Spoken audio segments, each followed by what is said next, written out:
اللهم صل على محمد وآل محمد وعجل.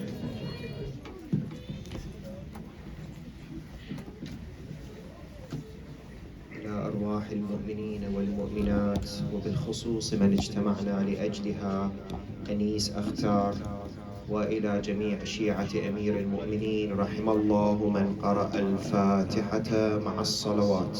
اللهم صل على محمد وآل محمد. بسم الله.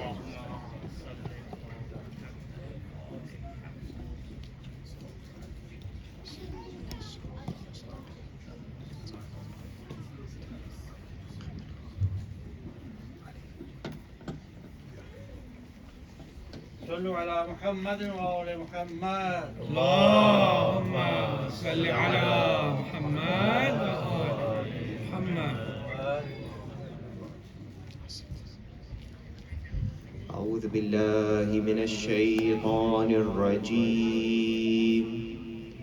بسم الله الرحمن الرحيم. الحمد لله رب العالمين، ثم الصلاة والسلام على أشرف الأنبياء والمرسلين، حبيب إله العالمين أبي القاسم محمد. اللهم صل على محمد وآل محمد. وعلى آله الطيبين الطاهرين المظلومين المعصومين. صلى الله عليك يا مولاي وابن مولاي يا أبا عبد الله. صلى الله عليك يا ابن رسول الله، يا رحمة الله الواسعة ويا باب نجاة الأمة. غريب يا مظلوم كربلاء، لعن الله الظالمين لكم سيدي من الأولين والآخرين. يا ليتنا كنا معكم فنفوز فوزا عظيما. بسم الله الرحمن الرحيم. يا أيتها النفس المطمئنة، ارجعي إلى ربك راضية مرضية، فادخلي في عبادي وادخلي جنتي. آمنا بالله. صدق الله العلي العظيم. صلوات. اللهم صل على محمد وآل محمد وعجل. Interesting terminology used in the Holy Quran is the word an-nafs, and wrongfully so translated usually in the English translation and in the English literature as soul. However, the correct translation of soul is the word in Arabic ruh. And we know that in the Holy Quran, ruh and nafs are two separate things. Allah subhanahu wa ta'ala says, يَسْأَلُونَكَ عَنِ الرُّوحِ قُلُ الرُّوحِ مِنْ أَمْرِ رَبِّي. They ask you about what is ruh. So say ruh is an amr from my Lord. It's something different to this physical creations that we see and know about. As for nafs, it should be translated as yourself, or maybe more correctly translated as your inner self, which is what makes you who you are as a person. And we see, and we will explore inshallah in the few minutes that we have tonight, that this nafs is made up of desires, this nafs is made up of feelings, and this nafs is made up of characteristics. And therefore, it is different to your ruh, and it is different to your aql, which is your mind. When we have a look at the aql, or what is usually translated in English as your mind, we know that your mind is what you use to make your decisions. It is what you use to calculate and form a decision. And we usually, the relationship between aql and nafs is that we use the aql to control the nafs. If you are somebody who has good control over their nafs, which I will explore in a few minutes, they are somebody who uses their aql, their apparent mind, to control the inner self. Let's explore what the Holy Quran in the words of Allah subhanahu wa ta'ala says and describes the nafs. In Surah Al-Shams, as you all have read before, Allah subhanahu wa ta'ala says, وَنَفْسٍ وَمَا سَوَّاهَا, and I swear by the nafs and the one who made it. فَأَلْهَمَهَا فُجُورَهَا وَتَقْوَاهَا. The nafs has been inspired wickedness and righteousness. قَدْ أَفْلَحَ مَنْ زَكَّاهَا. The one who is successful is the one who purifies the self. وَقَدْ خَابَ مَنْ دَسَّاهَا. And the one who fails is the one who doesn't control this nafs, doesn't purify this nafs, doesn't tame this nafs. And in some narrations, it is described, the nafs is described like a wild horse. And Ahlul Bayt alayhim salam, they teach us that this wild horse, your responsibility as a human is to tame it, is to control it, is to teach it, using your aql and using your strength. In another example in the Holy Quran, we have an example of someone who did not have control over this nafs. At the very beginning of time of humanity, which is the son of Adam alayhi salam, Qabil, who killed his own brother Habil. Why did he do that? The Quran says in Surah Al-Ma'idah, فَطَوَّعَتْ لَهُ نَفْسَهُ قَتْلَ أَخِيهِ فَقَتَلَهُ فَأَصْبَحَ مِنَ الْخَاسِرِينَ. Qabil had so much jealousy, so much anger, that his nafs took control over him. He went and killed his own brother. Someone might ask, if this nafs is so dangerous and it's like a wild animal, then why did Allah subhanahu wa ta'ala put it in us human beings? This nafs is a survival mechanism, because without it, we do not have these desires to survive. For example, my nafs has the desire to eat. It tells me that you should desire this delicious food, for example. And this is built within us so that we as humans survive to eat. Or for example, to reproduce, or to grow in strength and energy, or to have the anger so that we defend ourselves. All of these things are innate characteristics that we may have. However, we as humans, we need to control them. So the courage that this nafs has doesn't go into excess, we become an aggressive human being. Or this desire for food doesn't get out of control, that we become a human being that does nothing but desire to eat and sleep. Or our sexual desires get to the stage that we can't control it and tame it within the permissibility of marriage. Allah subhanahu wa ta'ala in Surah Qaf describes this beautifully. He says, وَلَقَدْ خَلَقْنَا الْإِنسَانَ وَنَعْلَمُ مَا تُوَسْوِسُ بِهِ نَفْسُهُ.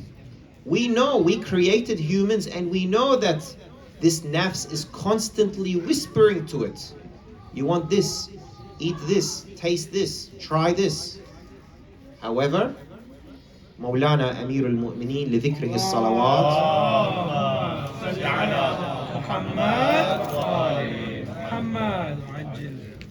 he describes it beautifully. He says, إِنَّمَا هِيَ نَفْسِي أَرُوضُهَا بِالتَّقْوَى. Yes, I am like a human being. I have a nafs, but I have exercised taqwa with this nafs. I have exercised it so much that my nafs has come to become in the state of obedience, of taqwa at all times. إنما هي نفسي أروضها بالتقوى. So I have now gotten the ability to completely be in control over my nafs. And let's examine in the Holy Quran 3 types of nafs that you may have all heard and read about. The first one is a nafsul ammara.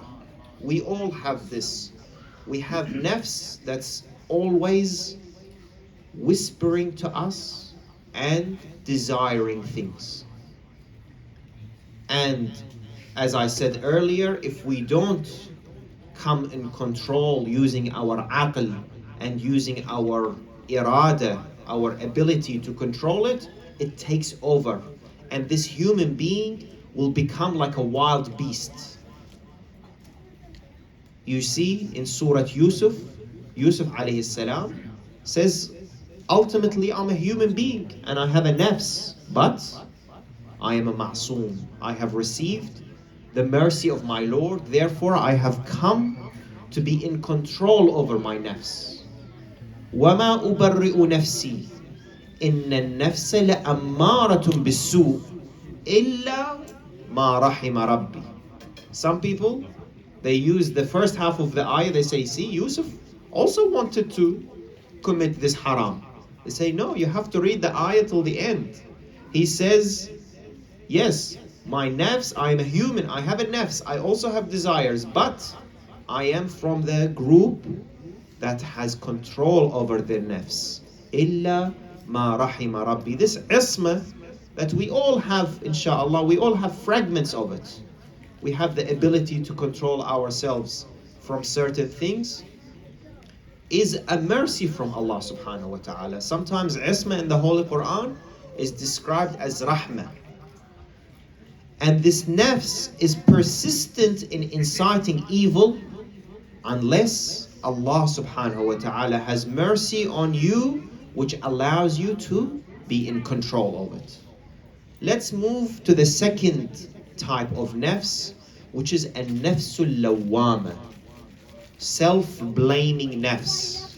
Allah subhanahu wa ta'ala in the Holy Quran, He says, وَلَا أُقْسِمُ بِالنَّفْسِ الْلَوَّامَةِ. This is in the second ayah of Surah Al-Qiyamah. We know that this nafsul lawwama is pleased when you are in a good status.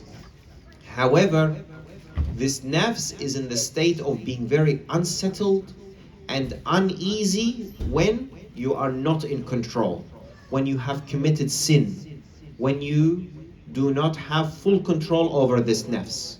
And whilst it is better than a nafsul ammara, it is, however, at times in trouble because it does not have full control. Sometimes it falls and sometimes it succeeds. And that's why it is in this constant cycle of self-blame. Why did I do this? Why did I say this? Why did I eat this? And subhanallah, even though nafsul lawwama is not the ideal nafs that we should have, as we will explore in a minute, it is still a good mechanism that Allah has instilled in us to protect us from that final judgment that awaits us. You see, we have a small judgment day happening inside us each and every minute. And then, this is through the nafsul lawwama, to say, humans, reflect, be careful. Awaits you is a bigger judgment. If you yourself is struggling with your own self-judgment, then wait for the day that you will be judged by Allah subhanahu wa ta'ala in front of mankind. Sometimes, and this is in one of the beautiful du'as of Imam Sajjad alayhi salam, اللهم صل على محمد وآل محمد وعجل فرجه. he says, I don't know if I should be more ashamed of committing sin, that I do this in front of you, or on the day of judgment where you're going to question me about this sin in front of the khalaiq, in front of the creations. This nafsul lawama is like a mini practice of what's going to happen on the day of judgment. Question yourself. And this nafsul lawama, whilst it is good and it is better than the nafsul ammara, it is not the ideal state. The ideal state described in the Holy Quran is a nafsul mutma'inna, the tranquil nafs, the nafs that is in complete satisfaction and tranquility. And that's why Allah subhanahu wa ta'ala, and His words are the best of words, He describes it most beautifully. He subhanahu wa ta'ala talks to this nafs directly. He says, Bismillahir Rahmanir Rahim, Ya ayyatuha nafsul mutma'inna. Oh you perfect and peaceful nafs, irji'i ila rabbiki radiyatan mardiyya. Return to your Lord satisfied. The nafs is satisfied and your Lord is satisfied with you. It is a two-way satisfaction. Fadkhuli fi ibadi. It seems like there is a group of existing nafsul mutma'inna waiting for the rest to join them. Wadkhuli jannati. Come into your final abode. And this nafs is totally victorious. Why? Because the aql, the mind, has come in complete control over the nafs, over the desires, over the emotions, over anything that comes, the aql is in control over. And therefore it is very happy that it is in control. The question though is, why did this nafs be called mutma'inna? Where did the satisfaction come from? The answer is actually in the ayah itself, is that this nafs, irji'i ila rabbiki, it is in the state of ubudiyyah, is in the state of absolute submission to Allah subhanahu wa ta'ala. And that is why it is in the state of tranquility. Because whilst it is in the state of ubudiyyah to Allah subhanahu wa ta'ala, it is tranquil, it is peaceful. And it is happy with the outcome that it has reached in every aspect. And that is why, brothers and sisters, our ulama, our scholars who study this science, ilmul akhlaq, they say this is maqamul rida. This is the status of being pleased. This nafsul mutma'inna, the tranquil nafs, is in maqamul rida. It is in the state of completely being content. Content. You know what that means? You know, sometimes you have a good sleep and you wake up and you feel like your body is fully refreshed. It has gained all its energy again. This maqamul rida is somebody who is completely content with everything in life. And that's how you examine your nafs. Is my nafs mutma'inna or not? Is my nafs tranquil or not? You need to go back and have a look. Is this nafs in the state of being pleased or not? The first level of being pleased is at a theological level. You have to be satisfied with your beliefs. That's why Ahlul Bayt alayhim salam, they teach us that after every salah, after every namaz, you should say this dua to declare your satisfaction, to declare you're satisfied with your beliefs. Raditu billahi rabba. This is one of the ta'qibat as-salah, right?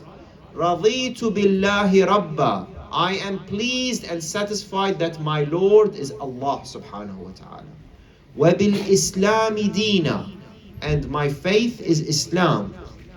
وبمحمد صلى الله عليه وآله نبيا صل على محمد وآل محمد وبعلي إماما وبالحسن والحسين وعلي ومحمد وجعفر وموسى وعلي ومحمد وعلي والحسن والخلف الصالح عليه السلام اللهم صل على محمد وآل محمد أئمة وسادة وقادة. They are my masters, they are my imams, they are my leaders. بهم أتولى, I follow everything they follow. وَمِنْ أَعْدَائِهِمْ أَتَبَرَّ, and from their enemies I dissociate myself. This is absolute submission in the state of belief. The second state of being pleased is with your provision.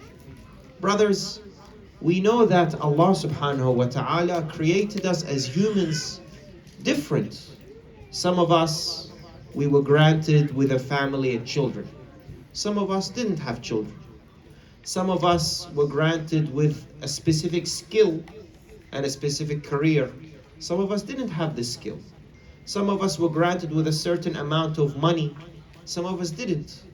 But some of us were granted with a level of iman and strength, and some of us didn't. To be pleased, you have to be pleased with the provisions that Allah subhanahu wa ta'ala gave you. Allah describes this in Surah Al-Zukhruf. He says, أَهُمْ يَقْسِمُونَ رَحْمَةَ رَبِّكَ. Do you want humans to be in control over the division of the rahmah of Allah subhanahu wa ta'ala? I'm sure you have all come across these examples. Why he has this and I don't have that? Why she got this and I didn't get that? Allah subhanahu wa ta'ala says, this is not your job. You are not the one who is here to divide who gets what. نحن قسمنا بينهم معيشتهم في الحياة الدنيا ورفعنا بعضهم فوق بعض درجات. It is us that has made the decision that some of you might get something over others. And we have given some people certain statuses over others. If you are in maqam al-rida, you have to be satisfied with what you have and with what you don't have. Beautifully described in Surah Al-Hadid, Allah subhanahu wa ta'ala says, لِكَيْ لَا تَأْسَوْا عَلَى مَا فَاتَكُمْ وَلَا تَفْرَحُوا بِمَا آتَاكُمْ. So you should not be regretful for what you missed out on, and don't be over happy with what you have. Even the things that you have, don't be over happy that you have it, because at any minute it can be taken away from you. And as well, you need to understand that being proud of something that you have is nothing to be proud of. It's from Allah subhanahu wa ta'ala. And that's why our fourth Imam, Imam As-Sajjad alayhi salam, اللهم صل على محمد وآل محمد وعجل فرجه. he says in Sahif As-Sajjadiyya, in his book of dua, he says, which ni'mah, which provision should I thank you for? I thank you once for the ni'mah that you gave me. And I thank you twice for the ni'mah that you didn't give me. For the ni'mah that you didn't give me, you knew that I am not deserving of it, so you took it away from me. See, this is in the status of rida, maqam al-rida. He is satisfied with the ni'mah that he got given and with the ni'mah that he didn't get given, because obviously the ni'mah that he wasn't given is one that he was better off without. And the final status of rida, which is part of this nafsul mutma'inna, is to be pleased in the state of difficulty. And that is probably one of the hardest ones, because you need to understand that what you are facing is from Allah subhanahu wa ta'ala, and therefore you are in the state of submission, as we said earlier. This nafsul mutma'inna, radiyatun mardiyya, it is returning to its Lord. Therefore, قُلْ لَنْ يُصِيبَنَا إِلَّا مَا كَتَبَ اللَّهُ لَنَا هُوَ مَوْلَانَا وَعَلَى اللَّهِ فَلْيَتَوَكَّلِ الْمُؤْمِنُونَ. What we face, say nothing will happen to us except what Allah has decreed for us. He is our protector and guardian, and upon Allah let the believers put their trust. And brothers, I don't need to give you historical examples. You just need to look at the occupied territories now in Palestine to see this firm belief that these believers, have you seen them? They take them from out under the rubble of the buildings, and they are doing this. We are victorious. They are satisfied that this is their test and trial in life, and this is what they will do to be successful. And they are satisfied that if Allah subhanahu wa ta'ala wishes for them to be under occupation for 75 years, then let it be. This is maqam al-rida. Let it be, but we will not give up. We will not give in, and we will not flee, and we will not fled. We will not be fleeing from this oppression. This is strength and being in the state of satisfaction that if Allah subhanahu wa ta'ala chose for me to lose my children, then be it. If He chose for me to lose my home, then be it. Which is easy for me to sit here and talk about, but brothers, it is very difficult. Very difficult. قُلْ لَنْ يُصِيبَنَا إِلَّا مَا كَتَبَ اللَّهُ لَنَا. And that's why the Holy Quran is constantly giving us strength, constantly reminding us that don't be in the state of submission, because the state of submission is what will give you success, is what will give you survival. أَلَا إِنَّ أَوْلِيَاءَ اللَّهِ لَا خَوْفٌ عَلَيْهِمْ وَلَا هُمْ يَحْزَنُونَ. The awliya of Allah, the believers in Allah, those that have their relationship strong with Allah subhanahu wa ta'ala, don't worry about them. They will not grieve. They are not suffering. Why? Because they are in the state of submission. Their nafs is mutma'inna. Their nafs is in the state of tranquility. In another ayah he says, الَّذِينَ آمَنُوا وَتَطْمَئِنَّ قُلُوبُهُم بِذِكْرِ اللَّهِ أَلَا بِذِكْرِ اللَّهِ تَطْمَئِنُّ الْقُلُوبُ. You see, Gaza right now, they are raining rockets and bombs on them. What do you hear? The sound after it? Takbir. People are saying, Allahu Akbar, La ilaha illallah. This dhikr of Allah subhanahu wa ta'ala is giving people strength, giving people the tranquility that this is what it is. And of course, we cannot talk about an-nafs al-mutma'inna and the state of rida without mentioning the master of those who were in the rida. The master of an-nafs al-mutma'inna, Aba Abdullah al-Husayn alayhi salam. Imam Sadiq alayhi salam, he says, read Surah Al-Fajr, this surah that has the mention of nafs al-mutma'inna, for it is, read Surah Al-Fajr in your nafila and in your wajib salah. They say to him, why, O Imam? They say, for this is the surah of Hussein alayhi salam.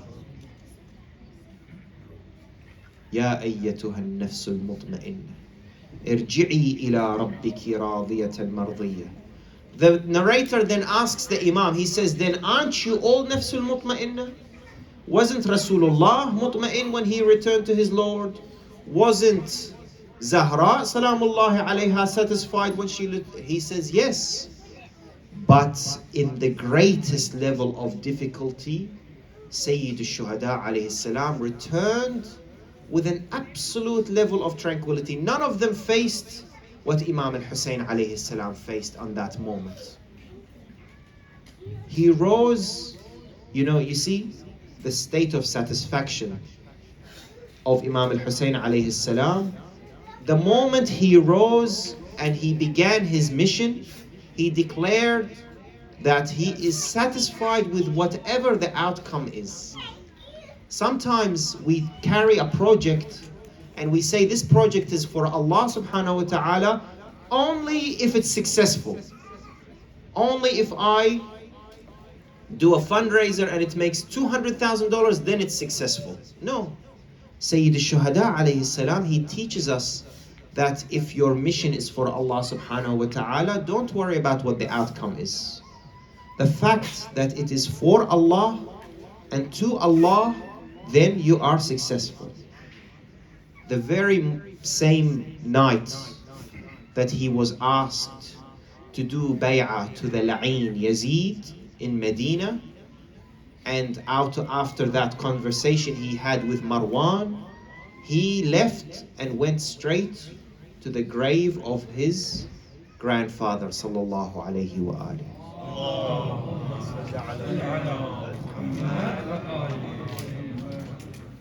What was the dua he made?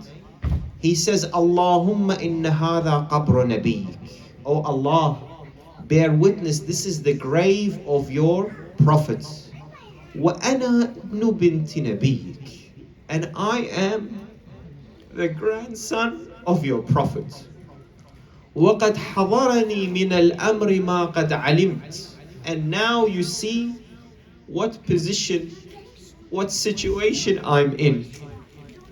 Allahumma wa inni ahubbul ma'roof wa akrah al-munkar. Oh Allah, and you know that I love ma'roof and I hate munkar.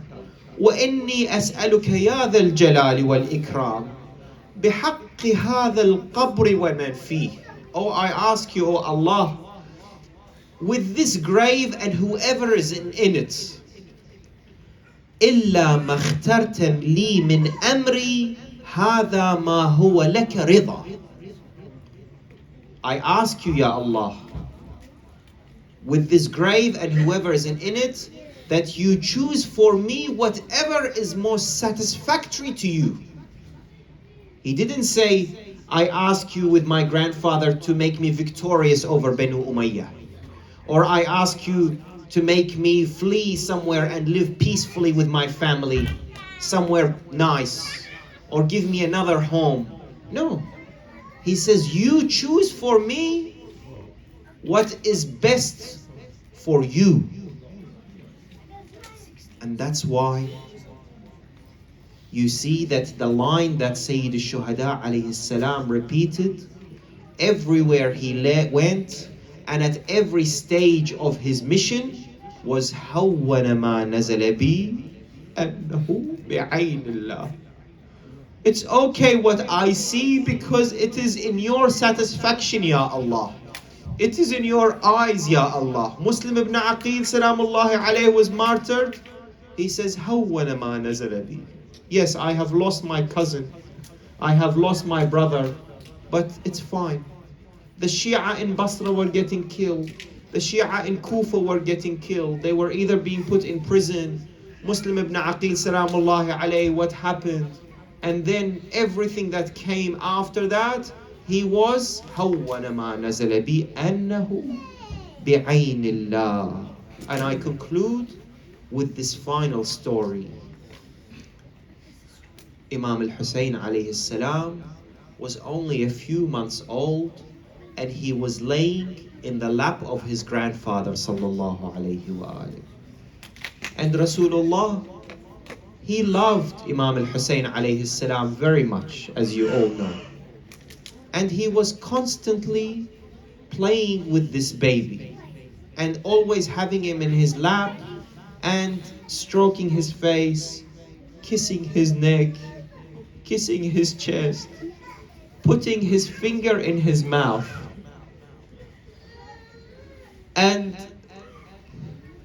the angels, because they knew what was happening, The angels in the heavens, when they saw this status of Rasulullah sitting with Hussein in his lap, they would be weeping. So Jibreel alayhi salam decided to take the opportunity to go to Rasulullah in that very moment that Hussein was laying in his lap. He went to him and said, Assalamu alayka ya Rasulallah. Ya Rasulallah, how much do you love this baby? He says to him, Ya Jibreel, I love him more than myself. Ahabbu min nafsi. He says to him, then Ya Rasulallah, look at what Jibreel says. Ya Rasulallah, ask your Lord to protect this baby from harm. Ya Rasulullah, if you love him so much, and you are the one who his dua is constantly answered, then raise your hands and ask Allah to protect him from harm. What was Jibreel thinking? Jibreel wants to ask Rasulullah, to ask Allah subhanahu wa ta'ala, Ya Allah, protect Hussein from thirst. Protect Hussein from the heat of the sun. Protect Hussein from the sharpness of the swords and the arrows. Protect Hussein from seeing his beloved Akbar cut up into pieces. You know what Rasulullah said to Jibreel? He says, La ya Jibreel, La atlibu illa ma huwa fihi lillahi rida. I will only say to Allah what will satisfy Allah. I will not make that dua. And that's why inna lillahi wa inna ilayhi raji'un. When the arrow of Harmala pierced the neck of the baby Asghar, the blood of the baby gushed out onto the chest of his father and the beard of his father. Sayyid al-Shuhada alayhi salam said, Ilahi, in kana hadha yurdik, فَخُذْ حَتَّى تَرْضَى. Oh Lord, if this satisfies you, then take until you are pleased. إلهي رضا بقضائك وتسليما لأمرك لا معبود سواك يا غياث المستغيثين. And finally, if we are talking about someone who is satisfied, we must not forget Zainab al-Kubra, salamullahi alayha. She stood next to the body of her brother. She had difficulty recognizing him. The narration says she looked at him. She said, أَأَنْتَ الْحُسَيْنِ.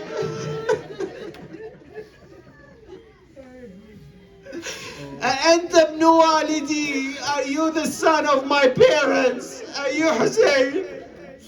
Then she didn't hear the answer. Then she brought her nose next to him. She smelled him. She recognized him from his fragrance. Umar ibn Sa'd, la'natullahi alayhi, he said to his army, watch, see what she's going to do. He thought Zainab was going to lose her patience. She went down on her knees. She put her hands under this broken body, under the broken bones. And she said, Allahumma taqabbal minna hadha al-qurban.